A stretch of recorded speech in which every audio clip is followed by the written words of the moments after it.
Hello and welcome to the weekly commodity market update. I'm Brownfield anchor Will Robinson, joined as always by the University of Missouri's Ben Brown. Hey, Ben. Good morning, Will. How are you? I'm doing pretty well. Just enjoying the sunshine. We've had a lot of rain here in central Missouri, and the skies are starting to open up a little bit. Maybe some planters will get rolling in a few days if the rain holds off, but we'll see. I don't know about you, but I had frost on my yard this morning when I left to come to the office. Yeah. It's April, almost May. We're supposed to be done with this. Yeah, well, you know what they say about Missouri. If you don't like the weather, just wait a week. Yeah, that's right. Yeah. So looking at the market prices, the adjustments from last week, what did we really see? Yep, sure can. So diving in real quick, mostly down on the week. Corn was down 8 cents to $8.08. New crop corn for December down 8 cents as well to $7.41. Soybeans for May down 4 cents to 17.18. New crop soybeans for November down 16 cents to 15.06.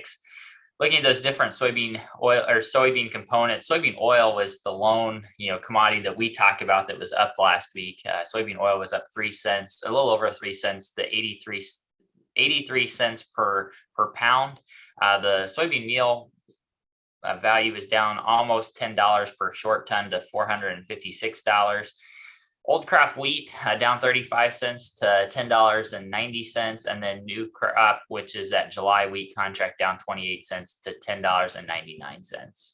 So with a lot of those markets going down, what type of factors did we see that really drove the market? Good question. Really, so we do, and just a reminder for viewers, this is on a Monday to Monday afternoon basis is kind of how we're doing this. And we saw a lot of that decline come yesterday, Monday, during the day, as we kind of had a risk off impression for the markets as traders of all commodities and all stock indices really have a fear that the Federal Reserve could raise rates faster than what they have expressed so far. And we're starting to hear more and more Federal Reserve chairs or presidents from the different banks come out signaling that they would like to see higher rates. So there's a fear on Wall Street that they'll overshoot it, coupled with the fact that China's economy continues to struggle. They continue to have increasing COVID cases, which has kind of been a damper on what we'd call more of the energy markets. It's expected that China's fuel usage is currently down about 40%. So all of that really sent a rush of investors to what we call safe haven assets. You traditionally think of gold, maybe some other commodities, but it also is the US dollar index, or the US dollar compared to other currencies. And so we saw the US dollar yesterday post fresh 2-year highs all the way back to back to 2020 was the last time the US dollar was trading this high during the heat of the pandemic, when again, things were rushing to those safe assets. And certainly when the US dollar goes up, it makes our products, including ag goods that we depend on the export market a lot for, more expensive to the global community. So that was really what led to a lot of those downturns, Will, was really some macroeconomic uncertainty. Gotcha. So you mentioned soybean oil really being the only thing that found support over the course of last week, and that really leads us into our topic today. I'm talking a lot about the soybean oil market. Just starting out here, what's been the relationship over the last several months, especially since the Russian-Ukrainian tensions, the relationship between the crude oil market and soybean oil? Great question, and something that's really hard to dissect, and we're not going to get it all talked about in this short 14-minute segment. But traditionally, oil and really energies across the board have a correlated effect with ag commodities. So if oil prices go up, we usually see corn prices and other commodities go up as well. A lot of people think that's because of the ethanol component, and in some ways it is, but I'll talk about why that's the case. But it's really from an input cost, right? It costs more to produce, and so therefore producers demand higher prices to make up for that higher energy costs, and a host of other things. So there is some correlation between commodity markets and oil prices, or crude oil prices. And given the conflict that we see in Ukraine with Russia and Ukraine, it's sent oil prices higher. And of course, that's caused a lot of our ag commodities to go higher as well. So I don't want to overstate that. To say a couple of quick points about your question. First, so ethanol, corn ethanol is a drop-in fuel. We blend it at a certain percent with crude oil. So if oil prices are going up and gas prices are going up, we tend to, as consumers, use less gas. And as a result, we tend to use less ethanol. And if you look at a lot of the estimates that are coming out, it's showing weaker ethanol demand over the summer from the standpoint that they feel gas prices will remain high and people won't drive as much. Okay, so you actually get while oil helps the corn market, it actually decreases the incentive to produce ethanol. The reverse is true on the soybean oil complex. Soybean oil, thanks to renewable diesel and other sources, is almost a direct competitor now with crude oil. Not exactly, but getting closer.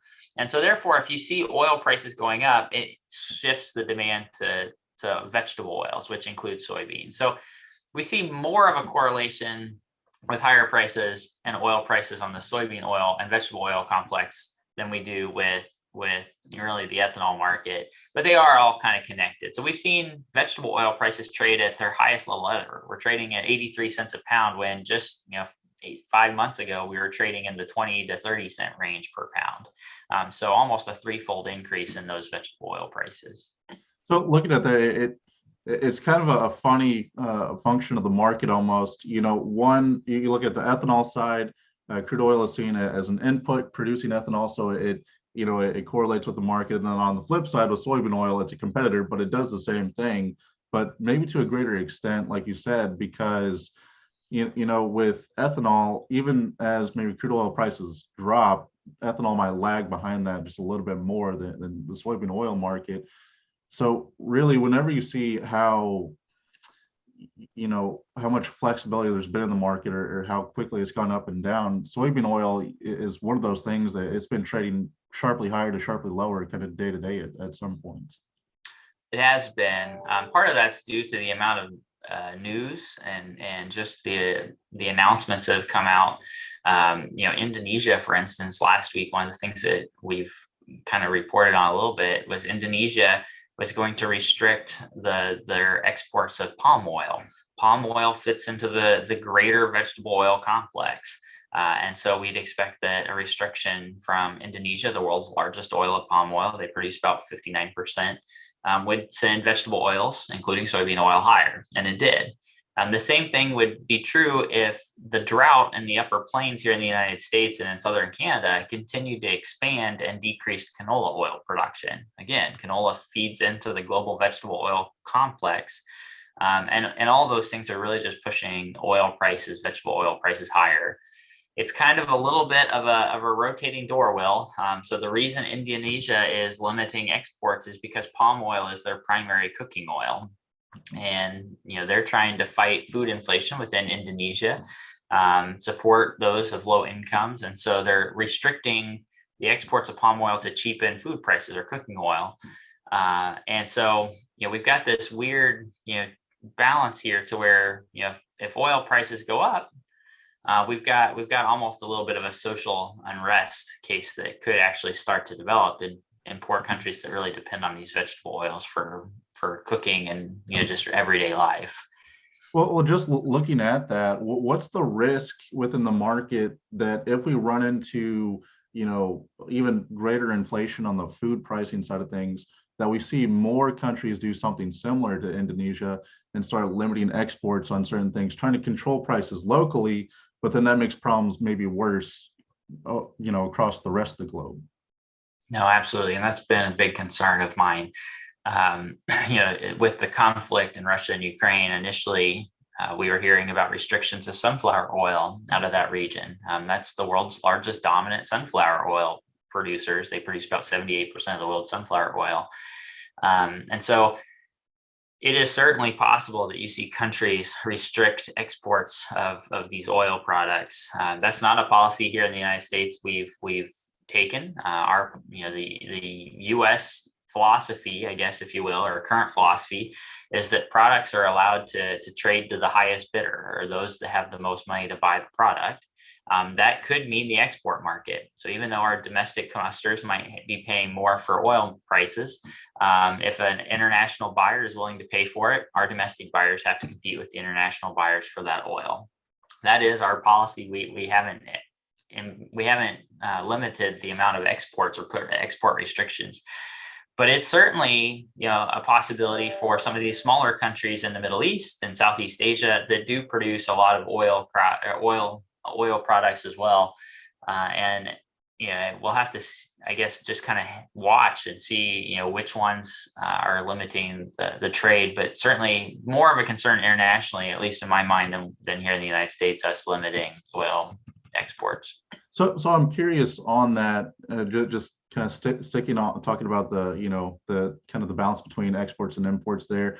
If certain countries are exporting less, oil products or equivalents that could be used for cooking, then would that almost remove them as a buyer for things like soybean oil, because those products are going to be more expensive compared to the local prices for their own oil products? So would that almost remove places like Indonesia as a potential export destination for U.S. soybean oil products?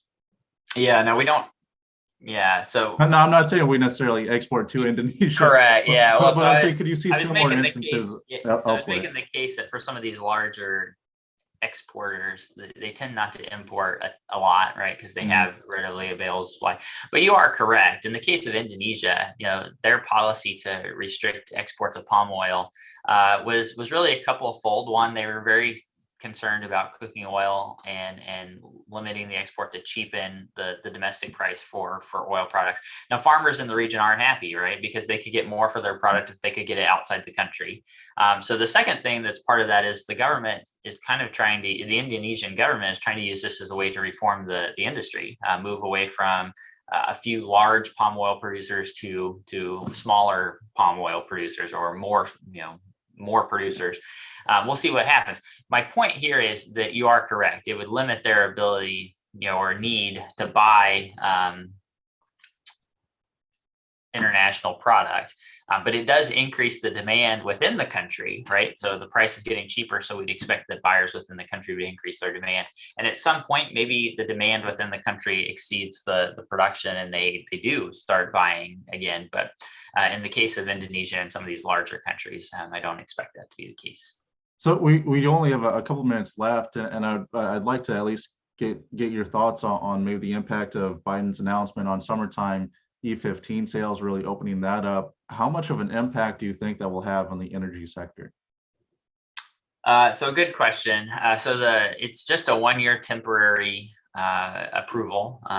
We have very few stations in the United States. As a percentage of all of our stations, they're allowed to sell E15 currently.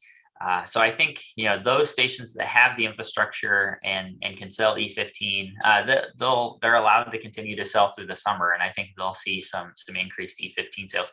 We just don't sell a lot of E15 as a share of our total gas consumption.